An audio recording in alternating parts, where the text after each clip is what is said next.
Now next topic is application of Gauss's law. Application of Gauss's law, तीन main application है इसकी। पहला हम लोग फाइंड करेंगे electric field due to uniformly charge straight wire. मतलब एक किसी वायर के ऊपर अगर हम चार्ज को यूनिफॉर्मली डिस्ट्रीब्यूट करें तो इलेक्ट्रिक फील्ड कितना। ठीक है, हमने लास्ट टाइम पढ़ा था चार्ज डिस्ट्रीब्यूशन के अंदर कंटिन्यूस चार्ज डिस्ट्रीब्यूशन जो तीन टाइप के थे। लीनियर चार्ज जो एक वायर के लिए कंसीडर करते थे, फिर सरफेस चार्ज जो हम एक सरफेस के लिए, जिसको हम एरिया चार्ज भी, सरफेस चार्ज डेंसिटी जिसको हम sigma is equal to Q upon A लिखते थे। ठीक है, लीनियर चार्ज को हम लोग lambda is equal to Q upon L लिखते थे। ठीक है, फिर एक स्फीयर के लिए बराबर, या एक क्लोज्ड सिस्टम के लिए, एक वॉल्यूम के लिए हम जो फाइंड करते थे, this is volume charge distribution, this is rho is equal to Q upon V. Clear. हम यहाँ पे पहले एप्लीकेशन कंसीडर करते हैं कि electric field due to infinitely long straight uniformly charge wire. मेरे पास एक यूनिफॉर्मली चार्ज एक चार्ज वायर है हमारे पास। इस वायर के ऊपर मैंने क्या किया, यूनिफॉर्मली चार्ज को डिस्ट्रीब्यूट कर दिया, चार्ज को डिस्ट्रीब्यूट कर दिया। ये इनफाइनाइट लेंथ की वायर, मैंने इसके ऊपर यूनिफॉर्मली चार्ज को डिस्ट्रीब्यूट किया बराबर। कौन सा चार्ज डिस्ट्रीब्यूशन हुआ, ये लीनियर चार्ज डिस्ट्रीब्यूशन। क्लियर। मैंने इसको एक क्लोज फिगर में इसको कंसीडर किया, मतलब इस तरह से मैंने इसको कन्वर्ट किया। और यहाँ पे इलेक्ट्रिक फील्ड की डायरेक्शन जो होगी कैसा होगा, इलेक्ट्रिक फील्ड की डायरेक्शन जहां पे चार्ज होता है उसके बाहर की साइड, मतलब ये आपका इलेक्ट्रिक फील्ड की डायरेक्शन, यहाँ पे आपका इलेक्ट्रिक फील्ड की डायरेक्शन, इस पॉइंट पे इलेक्ट्रिक फील्ड की डायरेक्शन, ये सब क्या है, इलेक्ट्रिक फील्ड की डायरेक्शन। यहाँ पे इस तरह से इलेक्ट्रिक फील्ड की डायरेक्शन। क्लियर हो गया। हम एरिया की बात करते हैं। ठीक है, ये सरफेस, तो इसका एरिया इस तरह से ये हो गया डीए। क्लियर है। यहाँ पे एरिया इस तरह से कंसीडर करेंगे डीए, क्योंकि ये सरफेस के इस तरफ बाहर, यहाँ सरफेस के बाहर, दैट इज डीए। ठीक है, अब हम फाइंड करेंगे यहाँ पर इलेक्ट्रिक फील्ड। ये इलेक्ट्रिक फील्ड की वैल्यू कितनी। सबसे पहले एक चीज और, ये जो हमने इसकी लेंथ कंसीडर की हो, कितनी कंसीडर की है, एल। कितनी कंसीडर की है, एल। और ये कौन सा चार्ज डिस्ट्रीब्यूशन है, लीनियर चार्ज। तो हम लोग इधर बताएंगे कि ये lambda is equal to Q upon L. तो हम लोग क्या बोल सकते हैं, Q is equal to lambda L. Q is equal to lambda L. Understood. Lambda is the linear charge density of this wire और दिस सिस्टम।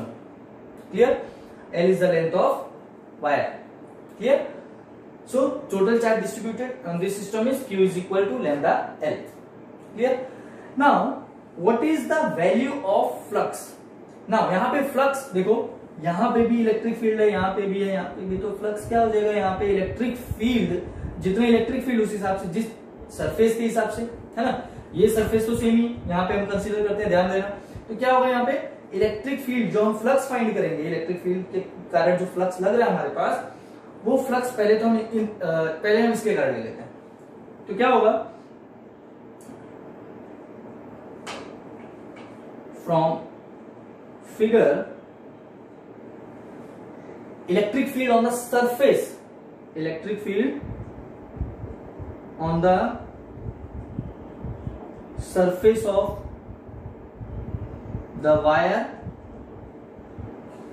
कितना होगा, E naught field, flux, flux on the surface of the wire कितना होगा, phi is equal to, phi 1 लेते हैं, integration E dot D A. Clear है। E dot dA, so here the direction of surface के ऊपर direction दोनों की कैसी है, सेम है। सेम मतलब एंगल कितना बनेगा, 0 डिग्री। तो ये कितना हो जाएगा, इंटीग्रेशन ऑफ E dA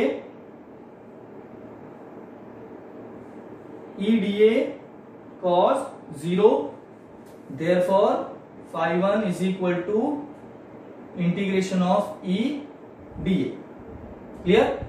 तो ये हो गया आपके पास इलेक्ट्रिक फील्ड, और हम इसको इस तरह से भी लिख सकते हैं E, और ये integration of dA, therefore phi1 is equal to E, integration of dA is A, and what is the area of this system? कितना होता है 2 pi r l, 2 pi r l, clear? Okay, तो हमें flux मिल गया इसके surface पे। ना इसके दोनों एंड की अगर मैं बात करूं तो हमारे पास दो फ्लक्स और phi2 एंड phi3, क्लियर? सो पर दोनों सेम होंगे। क्यों सेम होंगे? क्योंकि यहां भी एंगल कितना 90 डिग्री और यहां भी कितना 90 डिग्री, दोनों के बीच में एंगल कितना, यहां पे भी एंगल 90, यहां पे भी एंगल 90, तो फ्लक्स भी दोनों कैसा होगा, सेम होगा, क्योंकि इलेक्ट्रिक फील्ड भी सेम है और एरिया भी सेम है, क्लियर? तो वो फ्लक्स कितना, and on two sides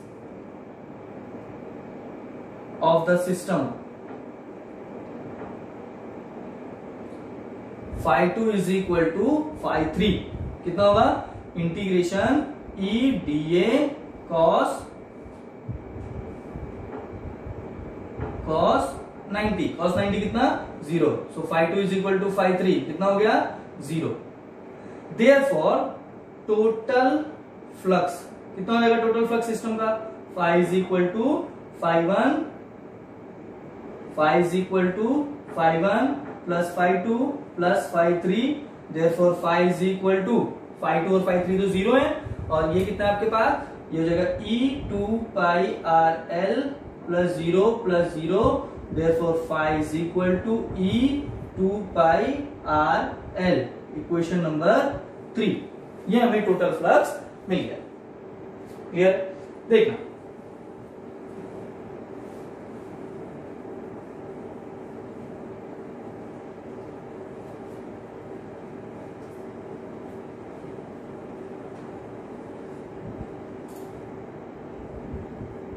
but we know that phi according to Gauss law, according to Gauss's law, phi is equal to q upon epsilon naught। तो क्या करेंगे, फ्रॉम इक्वेशन 3 and 4 या compare equation 3 and 4, therefore E 2 pi rl is q upon epsilon naught, बराबर, therefore E is equal to q upon 2 pi epsilon naught rl, clear? But from equation 1 q is equal to lambda l, मैंने starting में लिखा था equation 1 q is equal to lambda l, तो यहाँ पे lambda l q की जगह क्या पुट करेंगे, लैम्डा l, तो क्या हो जाएगा E is equal to lambda l upon 2 pi epsilon naught r l, l से l कैंसिल, तो क्या बचेगा, यहां पर होगा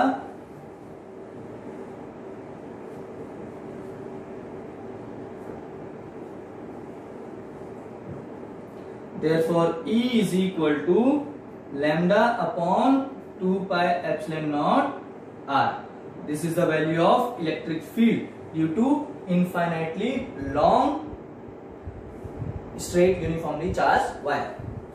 अगर मैं इसको वेक्टर फॉर्म में लिखना चाहूं तो इन vector form E vector lambda upon 2 pi epsilon naught r क्या करेंगे, यहाँ पे यूनिट वेक्टर से मल्टीप्लाई कर देंगे, क्लियर हुआ? इसको एक और तरह से लिख सकते हैं, आप यहां तक लिखेंगे एग्जाम में चलेगा, राइट है, लेकिन इसको हम एक और तरह से लिख सकते हैं, कैसे? अगर मैं इसी इक्वेशन में, क्या मैं इसको ऐसा लिख सकता हूं, ऊपर मल्टीप्लाई करूं 2 से, नीचे मल्टीप्लाई करूं तो कितना हो जाएगा, 2 lambda upon 4 pi epsilon naught R, what is 1 upon 4 pi epsilon naught, that is K, ठीक है? तो क्या हो जाएगा ये 2 के की वैल्यू कितनी, 1 अपॉन 4 पाई एप्सिलॉन नॉट, बराबर, लैम्डा अपॉन आर। तो ये फॉर्म भी आप कंसीडर कर सकते हो, और इसको वेक्टर फॉर्म में लिखना हो तो, एंड इसको वेक्टर फॉर्म में कैसे लिखेंगे, 2 के लैम्डा अपॉन आर, और यहां पे हो जाएगा आर यूनिट वेक्टर, क्लियर है, R unit vector, this is the formula of electric field, clear? ये याद कर लेना, अब इसके बाद हम सेकेंड पढ़ेंगे। Now next application second, that is electric field due to uniformly charge infinite plane sheet. अगर हम इनफाइनाइट प्लेन शीट के कारण लेते हैं, प्लेन शीट या जो चार्ज डिस्ट्रीब्यूशन में प्लेन शीट के लिए हमने पढ़ा था कौन सा charge distribution, surface charge distribution, जिसमें हमने पढ़ा था Q is sigma is equal to Q upon A, therefore Q is equal to sigma A, equation number 1।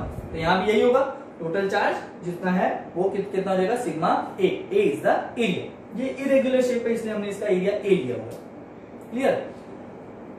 हमारे पास अगर कोई प्लेन शीट हम यहाँ कंसीडर कर रहे हैं, उसके ऊपर चार्ज डिस्ट्रीब्यूट किया है हमने, ठीक है, जैसे हमने ये लिया हुआ, ये प्लेन शीट है, ये प्लेन शीट है और इस प्लेन शीट के ऊपर मैंने चार्ज डिस्ट्रीब्यूट कर दिया, यूनिफॉर्मली चार्ज डिस्ट्रीब्यूट कर दिया है, ठीक है। अब यहाँ पे इलेक्ट्रिक फील्ड की डायरेक्शन क्या है, इलेक्ट्रिक फील्ड की डायरेक्शन ये चार्ज है, ठीक है, चार्ज हमने यहाँ रखा हुआ है। चार्ज कैसा, इलेक्ट्रिक फील्ड कैसा होता है, रेडियली इन आउटवर्ड डायरेक्शन। तो चार्ज से इलेक्ट्रिक फील्ड की डायरेक्शन कैसी हो जाएगी, रेडियली इन आउटवर्ड डायरेक्शन, क्योंकि हमने क्या रखा है, पॉजिटिव चार्ज, ठीक है। तो हमने क्या लिया है, पॉजिटिव चार्ज, तो ये क्या हो जाएगा, इलेक्ट्रिक फील्ड की डायरेक्शन सरफेस के बाहर की तरफ, ये एक तरफ हुआ, ये दूसरी साइड हुआ, और ये सरफेस, तो सरफेस के पास भी यही होगा क्योंकि इलेक्ट्रिक फील्ड की डायरेक्शन चेंज होगी नहीं, ठीक है। और एरिया कैसा होता है सरफेस के, नॉर्मल बाहर की तरफ, तो ये है यहाँ का एरिया इस तरफ, इसका इस तरफ, और इसका सरफेस के इस तरफ। तो यहाँ कितने फ्लक्स, फिर से 3, कितने हो जाएंगे, here flux on the surface of sheet कितना होगा, area on the surface of the sheet is phi1 is equal to integration E dot dA is integration E dA cos 90, because the angle between E and dA on the surface of the sheet is 90 degrees. So cos 90 is 0. Therefore flux on the surface of the sheet is 0. Surface of sheet is 0. Clear? Now next, the flux on the two sides of the sheet क्या हो जाएगा, and flux on two sides of sheet, पहले हम लेते हैं phi2 इस side का लेते हैं, तो ये कितना होगा, phi2 मीन्स या ऐसा करो, फ्लक्स एट पॉइंट P, हम नाम दे देते हैं पॉइंट P, ये पॉइंट आपका हो गया P और ये पॉइंट आपका हो गया Q, क्लियर। तो ये कितना हो जाएगा, phi2 is equal to integration E dot dA is E dA cos 0, because the angle between E and dA is 0 degree, because both are in same direction. Cos 0 is 1, therefore phi2 is E integration of dA integration is A, so it is EA, clear. And flux at point Q पे कितना हो जाएगा, phi3 is integration E dot dA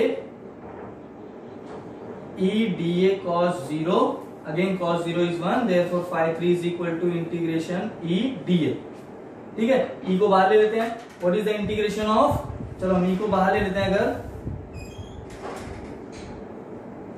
integration of dA, what is the integration of dA is A again, clear. So again यहाँ पे क्यों फिर से 0 degree, because at point Q electric field and area both are in same direction, so angle between these two is 0 degree, clear. Therefore total flux phi is equal to phi1 plus phi2 plus phi3, तो phi is equal to 0 plus EA, therefore phi is equal to 2EA, equation number ये 1 है, हम इसको consider करते हैं 2, clear है? So phi is equal to 2EA. Okay,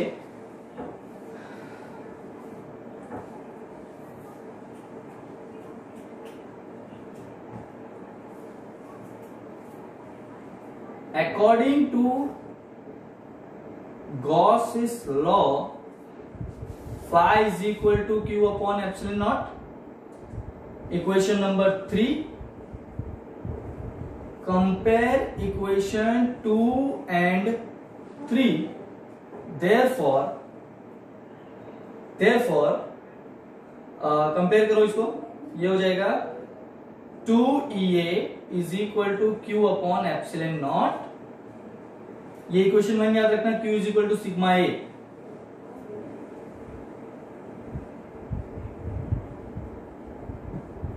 Therefore E is equal to Q upon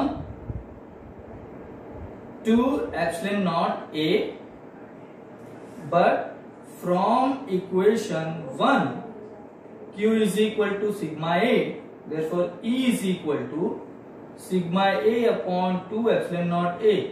Cancel. Therefore E is equal to sigma upon epsilon naught.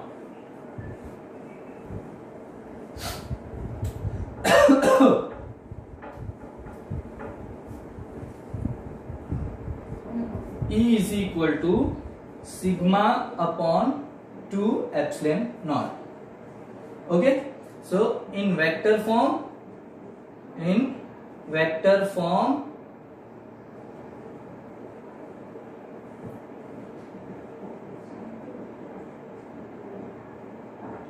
E is equal to sigma upon 2 epsilon naught. यहां पे हम लगा देंगे एक unit vector, ये बन जाएगा आपका electric field due to uniformly charged plane sheet.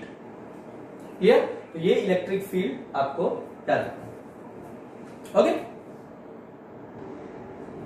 Okay, next application that is electric field due to uniformly charged thin spherical shell. Shell पता है क्या होता है? अंदर से होलो. ठीक है, हमने क्या किया, एक स्फेरिकल शेल लिया है जिसके सरफेस पे मैंने चार्ज डिस्ट्रीब्यूट कर दिया है. इसके सरफेस पर मैंने चार्ज डिस्ट्रीब्यूट किया है. ठीक है, और अभी चार्ज डिस्ट्रीब्यूट किया है, मैं फ्लक्स तभी फाइंड कर सकता हूं जब मेरे पास कोई क्लोज्ड सरफेस होगा. तो वो चार्ज कहां होना चाहिए? क्लोज सरफेस के अंदर. ये तो है नहीं क्लोज सरफेस के अंदर, तो मैं क्या करूंगा, इसको मुझे एक गॉसियन सरफेस में लेना पड़ेगा. मैं क्या करूंगा, इसके अराउंड मैं एक इमेजिनरी सरफेस बनाता हूं और ये सरफेस को हम लोग बोलेंगे गॉसियन सरफेस. क्या बोलेंगे? Gaussian surface. अब देखो, इस सरफेस के अंदर ये सारे चार्जेस आ गए. ठीक है, तो अब हम इसका फ्लक्स फाइंड कर सकते हैं.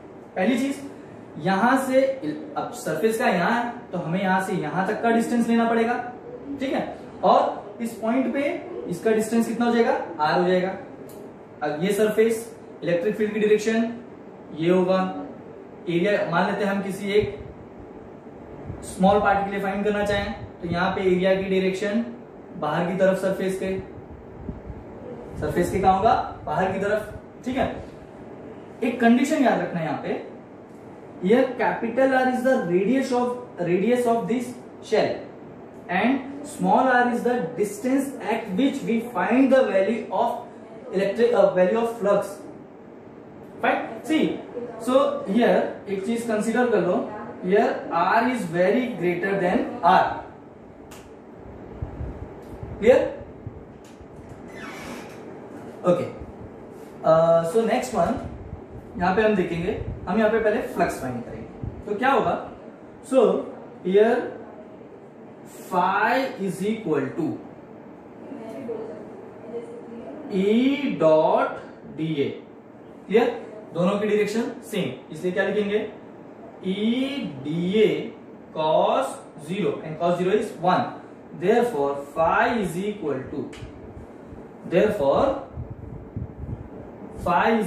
to integration E dA.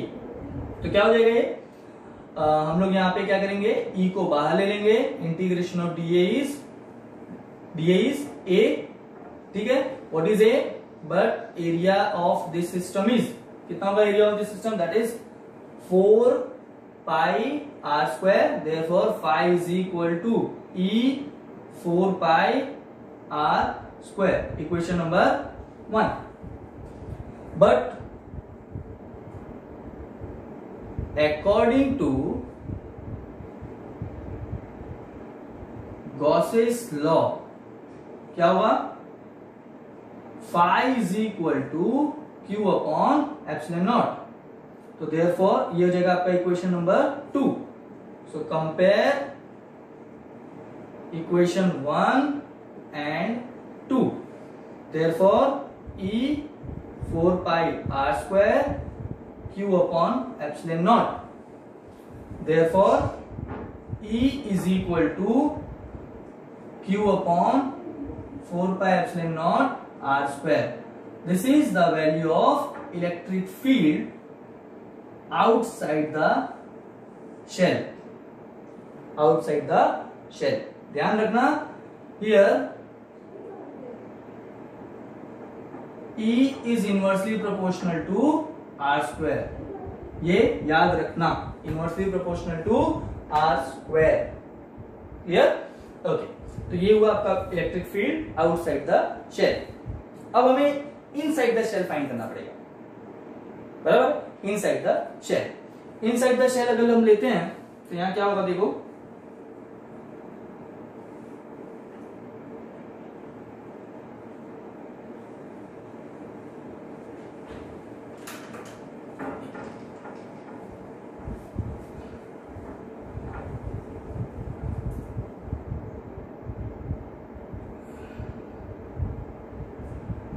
ये आपके पास यहां पे शेल जिसके सरफेस पे चार्ज डिस्ट्रीब्यूट किया हुआ. इनसाइड द शेल ये है रेडियस r. तो इनसाइड मतलब यहां कहीं अंदर होगा. तो मैं एक सरफेस बना लेता हूं फिर से, इमेजिनरी सरफेस, जिसका डिस्टेंस में कितना रखता हूं, स्मॉल r. ठीक है, तो स्मॉल r मैंने लिया हुआ है. ध्यान देना, here r is less than capital R, because radius बड़ा है और ये डिस्टेंस छोटा है. Here r is less than capital R. Clear? ध्यान दो, अब मुझे जो इलेक्ट्रिक फील्ड ये सिस्टम के लिए फाइंड करना है, जिसके लिए मुझे फ्लक्स चाहिए, तो फ्लक्स यहां पर 0. क्यों? बिकॉज इस गॉसियन सरफेस के अंदर कितना चार्ज है, 0, क्योंकि सारे चार्ज कहां है, on the surface of the shell. Surface of the shell charge है, अंदर नहीं है, क्योंकि हमें फ्लक्स के लिए गॉस लॉ के हिसाब से फ्लक्स क्या बताता है, phi is equal to Q upon epsilon naught. और वो क्यू क्या था, Q is the total charge enclosed in the surface. वही चार्ज कंसीडर करना है जो सरफेस के अंदर होगा.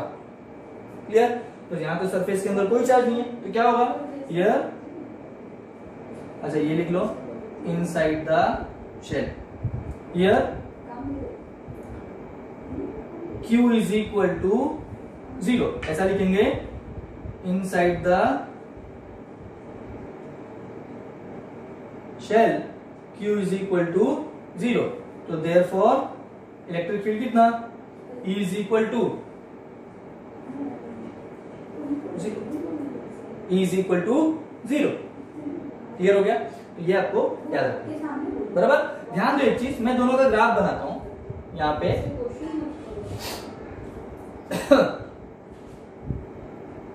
E और R के बीच में, ठीक है. अभी क्या होगा, यहां पर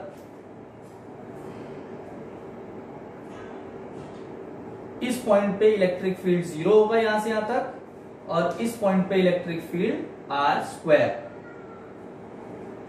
तो ये किसके लिए बनाया मैंने, ये ग्राफ मैंने किसके लिए बनाया, क्योंकि इलेक्ट्रिक फील्ड 0 है. भाई इलेक्ट्रिक फील्ड कहां तक 0 है, ऑन द सरफेस.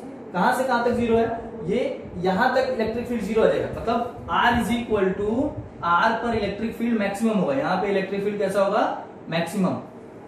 ठीक है, और यहां पे तो इलेक्ट्रिक फील्ड है ही नहीं, तो इनसाइड द सेल 0.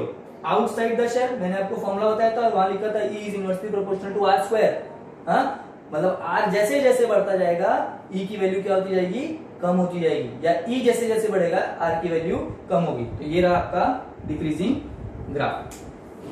क्लियर, याद कर लेना इसको, ये आपका यहाँ पे चैप्टर खत्म होता है।